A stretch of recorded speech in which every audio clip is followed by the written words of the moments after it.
Thank you for coming out this afternoon. My name is Carla Bauman-Franks, and I'm the manager here at the Little Turtle Branch Library.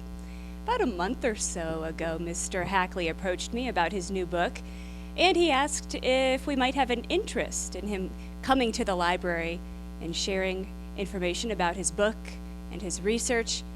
And immediately I said yes. Information sharing is ingrained in the mission of our library.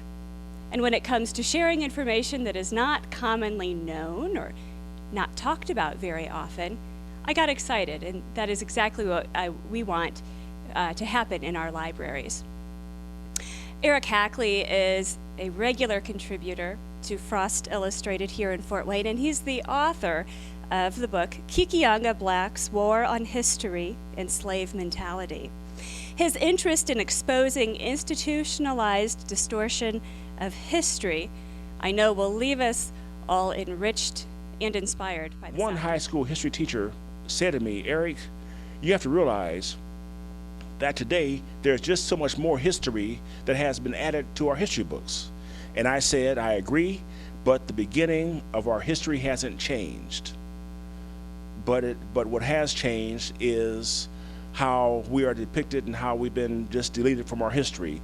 In searching for answers to, just what happened, where did this begin at? How did we become deleted from history, So I started asking questions a few years ago, and in 2008 or 2009, one of the administrators from the Fort Wayne school system gave me a document, and I read it, and it was about how in 2008 the course curriculum was just changed, and it showed that the teachers, I guess from 3rd or 4th grade through high school, don't have to mention Indians or Kikianga or Little Turtle or anything like that. It can be totally ignored, and they can talk about it if they want to talk about it. It is no longer, when I was in school, it was the main focus. Now it's just something to be added on if they want to add it on. Now, I'm focusing on this because I found out that during that time in 2008, our man Mitch Daniels was the governor then, and I noticed that he didn't really care much for other people's perceptions or perspectives of history. I noticed that in 2010, after Howard Zinn, the historian, died, Mitch Daniels said, take his books off the shelf. Now, I don't know if he's referring to Indiana schools or any Indiana schools and libraries, but he had felt that since Zinn was presenting U.S. history from the perspective of the person who lost the battles, from the ones who lost the wars, whereas regular history presents just the views of the victor. But by presenting the other guy's perspective, Mitch Daniels felt that it was corrupting the minds of our young people, and thus it should be deleted. And that was in 2010. So what I'm saying is that that's the beginning of taking what is precious and central to Fort Wayne off the shelf.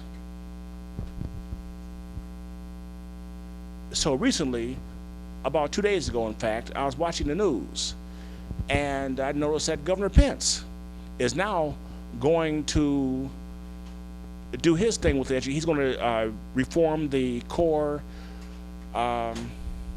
education, that's required by our students. He's going to change that around and do something that no other state has done. But what makes me nervous about that is that I have faith in Governor Pence's ability to correct the system, but in referencing his predecessor, he just totally destroyed Indiana and Fort Wayne history. So the purpose of my presentation here today is to persuade the governor to put Fort Wayne history back into the history books. And but last thing here, one thing I have noticed is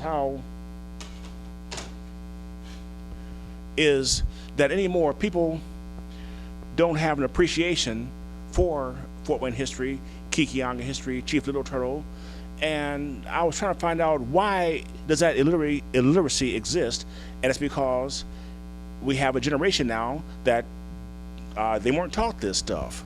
So what I want to do here is go over, I want to touch on 5 key points that will reintroduce Fort Wayne citizens to our history that was hidden and deleted from us right in our face while our eyes were wide open. Number 1, why was this land historically in such high demand? And the reason that Fort Wayne's land was in such high demand is not even discussed today. I was watching a video of New Orleans and the French. And the French were in New Orleans and they were also in Canada. Now, to get from New Orleans to Canada, they can go around the Atlantic Ocean, but that's kind of indirect and kind of a long way around. Or they said that they can leave New Orleans, get on the rivers, the Mississippi River to the Wabash River, and then they'd park, they would get out of the river and on the west side of Fort Wayne. And Fort Wayne, this land here, was the only stop that they had to make between New Orleans and Canada. And that's the main reason right there, because all this was swampy wilderness full of trees and things like that, and it would take forever to walk across it or ride horses across the land. So going back to that time, well, that was during the time when the French were here and the British were here. Everybody's fighting over this land. So that was one part that was kind of ignored. And during that time period, Chief Little Turtle in the Treaty of Greenville, he called this the Glorious Gate, because people you had to come through here in order to go north, south, east, or west. You had to come through here. But I'm ahead of myself a little bit here, because people not only don't appreciate the historic relevance of Kikianga, but they don't know what Little Turtle did to distinguish himself from everybody else in wartime history. So I decided to go back here and dig up a little bit more about him. During this time when the Americans came in, they had to have this land here because, like I said, they wanted to go, northwest and and keep going west, and they ran into these Indians here. And I read a story from 1780. It's called, in history books, it's called Le Baum's Defeat. And the history books kind of indicated that General Augustin de la Baume and George Washington had a conversation. And de la Baume said that his plan was to attack the British in Detroit.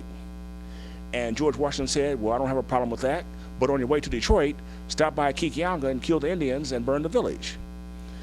And he did that, but the only problem was Little Turtle and his men weren't here at the time, but they still came in here and looted the village, burnt the corn and different crops and things like that, and if there's anybody here, they killed them too. Then they went on. Well, when Little Turtle returned, it is said that within 30 days, Little Turtle had found these guys and killed them. Because he did not play that, but that was at the time when Chief Little Turtle was just making his name, and so that was in 1780. So time goes on, and as the Americans are heading, pushing west, and giving these ordinances to the Indians and things like that. When I was in history, in my U.S. history book, it said that all the raids into Kentucky were orchestrated out of Kikianga. And I didn't say this, and I will go back and say this right now. I read all this while I was being kicked out of my U.S. history class. My history teacher, I had a tendency to sometimes disrupt class. So my history teacher put me out. So I had to go into the hall.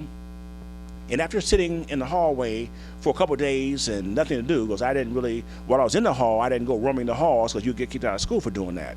So I just sat there, and all I had was my history book.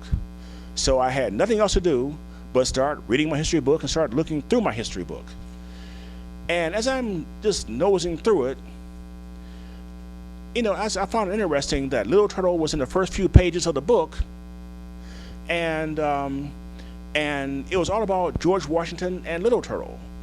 But at the very beginning of the book, there was a name called Hacklet, H-A-K-L-U-Y-T. And that caught my attention because it was spelled almost like Hackley. And I read about this guy who was a propagandist from England who persuaded the English on the importance of colonizing the Americas. But anyway, that's about as much I knew about him at the time. But back to Little Turtle and Anthony Wayne, I started reading about, I started getting, into the story here a little bit about the battles and about these Indians, and about how they fought. So this was like back in 1972.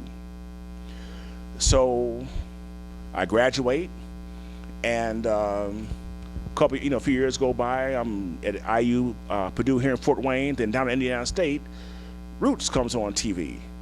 So I get hooked on Roots and start watching this. And when that concluded, I decided to go to the library at Indiana State out of curiosity and started researching Hackleys. And lo and behold, I found Hackleys here in the early 1800s. And I saw some kind of connection then with Chief Little Turtle, but I couldn't make the connection at that point in time, and that connection came about years later. But back to focusing on Little Turtle, the Miami war chief that this library here was named after, I also noticed that nobody else has named anything in this whole region after Little Turtle except for, I think, a school in Columbia City and a go-kart place here in Fort Wayne has a Little Turtle name, but there's no serious place that's trying to perpetuate his legacy at all in Fort Wayne. But what made Little Turtle famous here was when, after Le Bon's defeat, 10 years later, 1790, George Washington said, hey, we got to, take that land here because we got to keep moving west and we just need the land. So he brought in General Josiah Harmer. Well, as a kid, I went to Harmer School, and nobody ever knew who Harmer was. They knew it was a school, but people don't have a tendency not to question the names of things. Why is this named that? Nobody ever asked that kind of question. Well, I did, and I was curious for many, many decades.